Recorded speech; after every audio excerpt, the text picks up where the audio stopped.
बहू को नियम कायदे सिखाने का प्रयास। एक घर में नई बहू आई। पहले ही दिन से ससुराल में सास ससुर आदि ने बहू के कामकाज में मिनमेख निकालना प्रारंभ कर दिया। मायके में यहाँ नहीं सिखाया और यहाँ नहीं सिखाया, साथ ही शादी के लेन देन पर भी नुक्ताचीनी। हालांकि बहू एक बहुत ही समृद्ध, सुशिक्षित, सुसंस्कृति और प्रतिष्ठित परिवार से आई थी। सास ससुर सदैव स्वयं में गृहस्वामी होने का दम भी रखते थे। बहू ने सभी बातों को संस्कारवश और समाज, परिवार, मायके वालों की प्रतिष्ठा आदि को ध्यान में रखकर नम्रतापूर्वक सहन किया, पर अंदर में मन में गांठ बनती गई। लगभग 20-25 साल का समय बीत गया। सास ससुर वृद्धावस्था का प्राप्त कर असहाय, असक्षम और बीमार रहने लगे। बहू अधेड़ हो गई और वह अब घर की मालकिन है। अब सास ससुर हर बात में बहू पर आश्रित हो गए। कोई भी काम हो घर में अब बहू की इच्छा और सहमति के बिना पूरा नहीं होता।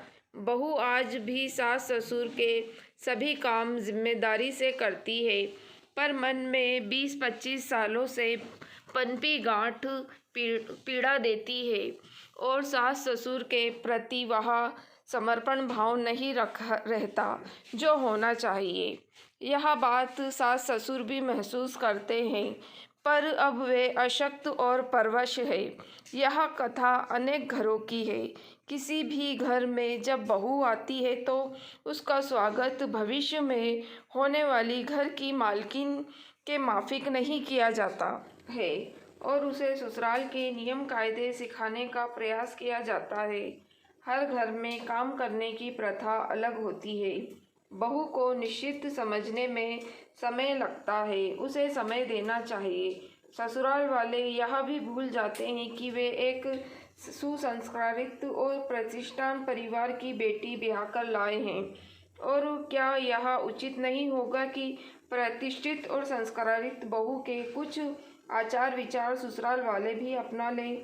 नारी के 5 रूप होते हैं, जिनमें से एक उसके पिता के घर से संबंधित रहता है और 4 उसके पति के घर से संबंधित रहते हैं। पहला रूप कन्या का है, जब वह पिता के घर में रहती है। दूसरा रूप वधू का है, जब उसकी शादी होती है। तीसरा रूप भार्या का है। चौथा रूप है जननी का है और 5वां रूप माता का। कन्या, वधू, भार्या, जननी और माता, ये स्त्री के 5 रूप हैं, जिनमें एक रूप पिता के घर में और 4 रूप पति के घर में रहते हैं। अगर कोई स्त्री अपने पति के घर में आई है तो यह उसके चारों रूप का पालन करना है। अतः हमें समाज में ऐसा वातावरण बनाना चाहिए कि नारी सभी रूपों में सफल हो सके।